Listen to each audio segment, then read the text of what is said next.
Welcome to my channel. আজ আমি class 11-এর অধিবৃত্ত এই চ্যাপ্টারটি নিয়ে তোমাদের সামনে এসেছি। এর আগের একটি ভিডিওতে এই চ্যাপ্টারে কিছু অঙ্ক তোমাদের সামনে করেছিলাম। আজ আর কিছু নতুন অঙ্ক নিয়ে তোমাদের সামনে এসেছি। ফার্স্ট অঙ্ক, y square is equal to 12x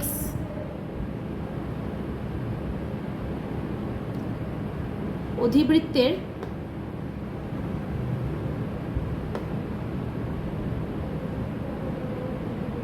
parametric সমীকরণ কি? এটা আমাদের বের করতে হবে যে এই অধিবৃত্তের প্যারামেট্রিক সমীকরণটি কি। তাহলে কি করব? প্রথমে লিখে নেব y square is equal to 12x।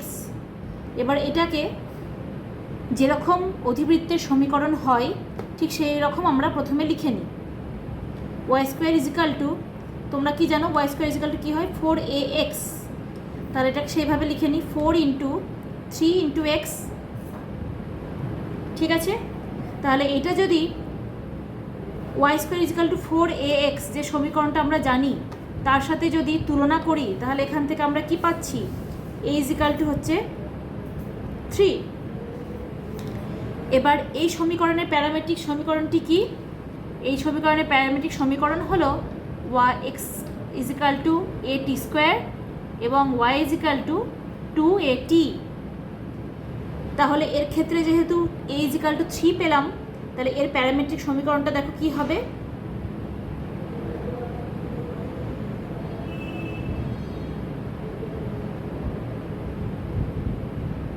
Parametric সমীকরণটি হবে x equal to at square, a মানে কত?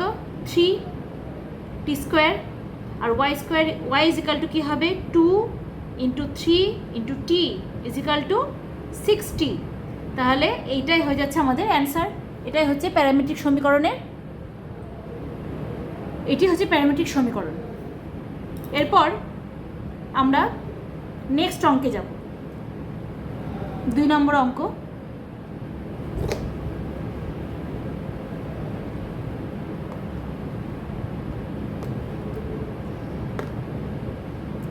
দুই নম্বর অঙ্কে বলেছে y square is equal to -5x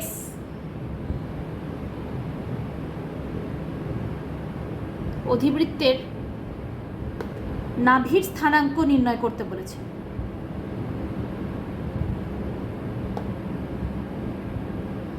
নাভির স্থানাঙ্ক কি? এটা আমাদের বের করতে হবে। তাহলে যেটা দিয়ে দেওয়া আছে সেটা প্রথমে লিখে নিলাম y square is equal to -5x। এরপর এটাকে আমরা সাজিয়ে নিই, তাহলে কি হবে? y square is equal to -4 into 5/4 into x। তাহলে এক্ষেত্রে আমরা a সমান কত পাবো? এক্ষেত্রে a সমান পাচ্ছি দেখো 5/4। তাহলে 5/4 পেলাম। তাহলে নাভির স্থানাঙ্ক আমরা কি জানি? y square is equal two -4ax এরকম যদি থাকে তাহলে নাভির স্থানাঙ্ক হয় -a,0। তাহলে এর ক্ষেত্রে এর মানে এটা পেলাম। তাহলে নাভির স্থানাঙ্ক দেখো কি পাচ্ছি?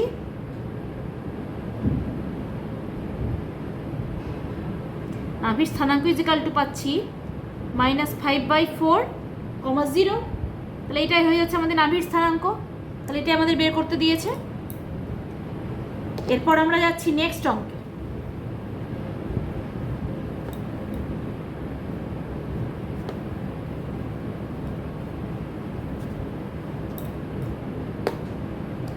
তিন নম্বর অঙ্ক।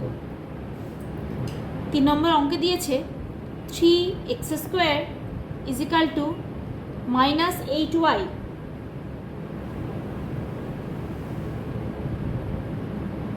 অধিবৃত্তের নাভির লম্বের দৈর্ঘ্য নির্ণয় করতে বলেছে।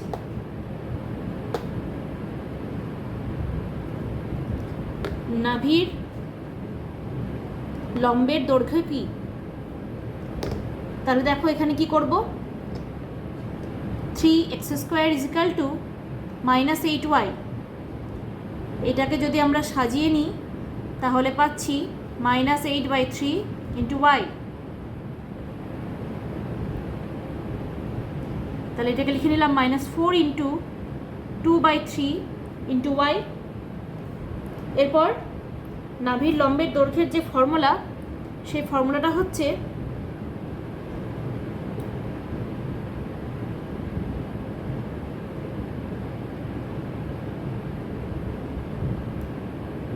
ফোর ইন্টু এ। তাহলে এখান থেকে আমরা দেখো এ ইজিক্যাল টু পাচ্ছি 2/3। তাহলে 4 ইন্টু 2/3 একক, যেহেতু দৈর্ঘ্য নির্ণয় করতে দিয়েছে তাই একক। তাহলে এখান থেকে পাচ্ছি 8/3 একক। এটাই হয়ে যাচ্ছে আমাদের অ্যান্সার। নাভির লম্বের দৈর্ঘ্য নির্ণয় করতে দিয়েছে, এটাই হচ্ছে আমাদের অ্যান্সার। বোঝা গেল? এরপর আমরা যাচ্ছি 4 নম্বর অঙ্ক।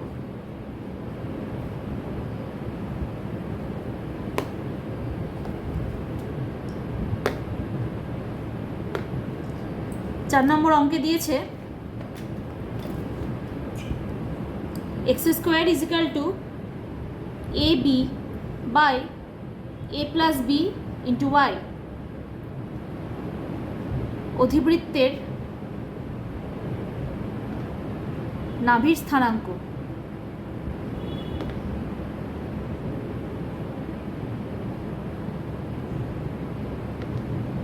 এর আগে একটা আমরা নাভির স্থানাঙ্ক নির্ণয় করলাম, এটা একই রকম। তাহলে দেখো এখানে কি করব,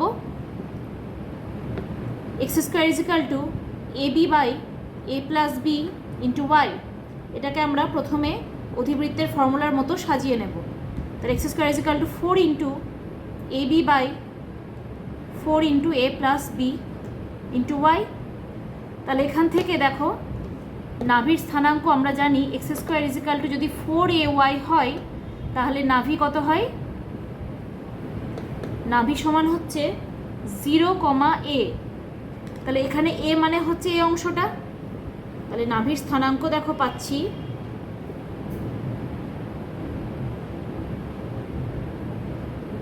0,ab by 4 into a plus b। তাহলে এটাই হয়ে যাচ্ছে আমাদের অ্যান্সার। এর আগের যে অঙ্কতে নাভির স্থানাঙ্ক নির্ণয় করতে দিয়েছিল সেখানে আমাদের মাইনাস দিয়েছিল, কারণ ফর্মুলাটা ছিল মাইনাস দিয়ে, তাই সেখানে মাইনাস দিয়ে এসেছে। তাহলে এখানে হচ্ছে এইটা অ্যান্সার। বোঝা গেল? তাহলে এখানে আমরা আজকে 4টে অঙ্কতে 4 রকম অঙ্ক দেখলাম, কিভাবে আমরা অধিবৃত্তের নাভির স্থানাঙ্ক নির্ণয় করব, প্যারামেট্রিক সমীকরণ এবং নাভির লম্বের দৈর্ঘ্য, এই 4টে শিখলাম। নেক্সট ভিডিওতে আমি আরও নতুন নতুন কিছু অঙ্ক নিয়ে তোমাদের সামনে আসব। আজকের ভিডিওটি কেমন লাগলো তোমরা অবশ্যই জানাবে। ভালো লাগলে লাইক করে দেবে, যারা এখনও সাবস্ক্রাইব করোনি তারা সাবস্ক্রাইব করে দেবে, বেল বাটনটি অবশ্যই ক্লিক করে দেবে যাতে আমার নতুন নতুন ভিডিওগুলি সকলের আগে তোমরাই পেয়ে যাও। যদি কোনো অঙ্ক বুঝতে অসুবিধা হয় কমেন্টে আমাকে অবশ্যই জানাবে, আমি পরের ভিডিওতে সেই অঙ্কগুলি তোমাদের সলভ করে দেওয়ার চেষ্টা করব। নেক্সট ভিডিওতে আবার তোমাদের সাথে দেখা হচ্ছে। সকলে ভালো থাকবে, সুস্থ থাকবে। আজ এখানেই বিদায় নিচ্ছি।